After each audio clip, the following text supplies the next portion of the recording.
आपकी पहली सैलरी आई 45,000 रुपए, जो सब कुछ जैसी लगी, और आपने शायद वही किया जो ज्यादातर 24 साल के लोग करते हैं। पार्थ को उसकी पहली सैलरी मिली 45,000 रुपए, जो सब कुछ जैसा लगा, और उसने उसे खर्च कर दिया। क्या फाइनेंशियल डिसिप्लिन सिर्फ उनका प्रिविलेज है जो बड़े इन्वेस्टमेंट्स अफोर्ड कर सकते हैं, या कोई भी इसे आज से ही बिल्ड कर सकता है? पार्थ टैक्स के बाद 45,000 रुपए महीना कमाता था। उसकी पहली जॉब के लिए बुरा नहीं था, लेकिन रेंट के बाद बिल्स और दोस्तों के साथ फ्राइडे नाइट तो इनएविटेबल था ही। उसके बाद बैरली कुछ बचता था। उसे लगा वो फंस गया है। वो इन्वेस्ट करना चाहता था, फ्यूचर बनाना चाहता था, लेकिन नंबर्स इतने छोटे लगते थे कि बॉदर करना भी बेकार था। कॉलेज का उसका दोस्त उसे 3x गेन्स के स्क्रीनशॉट्स दिखाता रहता था। पार्थ को लगा वो कुछ मिस कर रहा है। उसकी छोटी बहन श्रिया ने नोटिस किया, भैया आप फोन चेक करते थे तो स्माइल करते थे, अब आप बस थके हुए दिखते हो। और थका वो था। पत्थर से खून निकालने की मेंटल मैथ एग्जॉस्टिंग थी। उसने अपनी इनकम बूस्ट करने के तरीके रिसर्च करना शुरू कर दिए, ट्रेडिंग, साइड हसल्स, कुछ भी जो क्विक विन का प्रॉमिस करे। लेकिन जितना उसने देखा उतना ही ओवरवेल्म्ड फील किया। उसके ग्रुप चैट में सब जीत रहे थे एक्सेप्ट पार्थ। फिर एक दिन एक फाइनेंस फॉरम स्क्रॉल करते हुए उसे 500 रुपए डिसिप्लिन के बारे में एक थ्रेड मिला। आइडिया सिंपल था, हर हफ्ते 500 रुपए का इन्वेस्टमेंट ऑटोमेट करो, नो मैटर वॉट। ये अंडरवेलमिंग लगा। 500 रुपए, वो तो एक पिज्जा था, लेकिन कंसिस्टेंसी में कुछ अपील था। उसने पहले भी बड़े एम्बिशियस सेविंग्स प्लान्स ट्राई किए थे, लेकिन जब लाइफ बीच में आई तो उन्हें छोड़ दिया। उसने हर फ्राइडे को अपने बैंक अकाउंट से एक लो कॉस्ट इंडेक्स फंड में 500 रुपए का रिकरिंग ट्रांसफर सेटअप किया।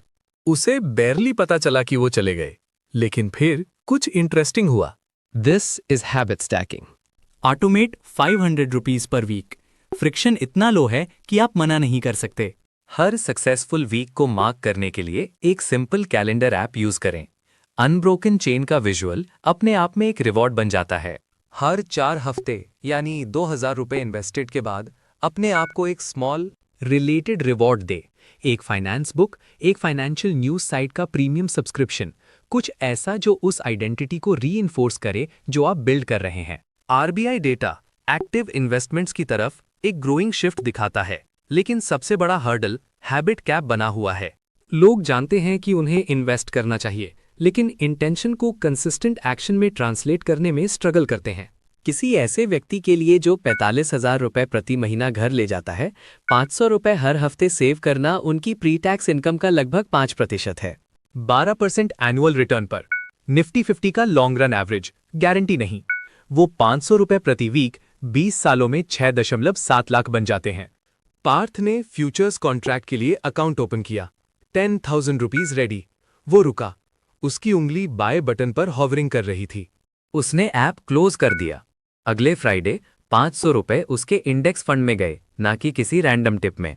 श्रिया ने पार्थ से पूछा कि वो डिनर पर फोन क्यों देख रहा था। उसने कहा कुछ नहीं। ये 6 मंथ से नथिंग था, लेकिन ये नथिंग नहीं था, ये कंपाउंडिंग था। धीरे धीरे, ऑलमोस्ट इम्परसेप्टिबली, पार्थ का कॉन्फिडेंस बढ़ने लगा। वो अब क्विक विन्स चेस नहीं कर रहा था, वो कुछ सस्टेनेबल बिल्ड कर रहा था। पार्थ ने सेव करने की कोशिश करना बंद कर दिया। वो उस तरह का व्यक्ति बन गया जो ऑटोमेटिकली इन्वेस्ट करता है, week after week, regardless of market conditions. उस सवाल का एक डिफरेंट आंसर है। हियर आर 3 स्टेप्स जो आप आज ले सकते हैं। अपनी मंथली सैलरी का सिर्फ 1% वीकली इन्वेस्टमेंट ऑटोमेट करें। अगर आप 60,000 महीना कमाते हैं तो वो 600 रुपए है। Start there.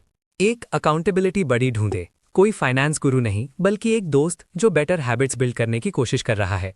हर हफ्ते एक दूसरे से चेक इन करें।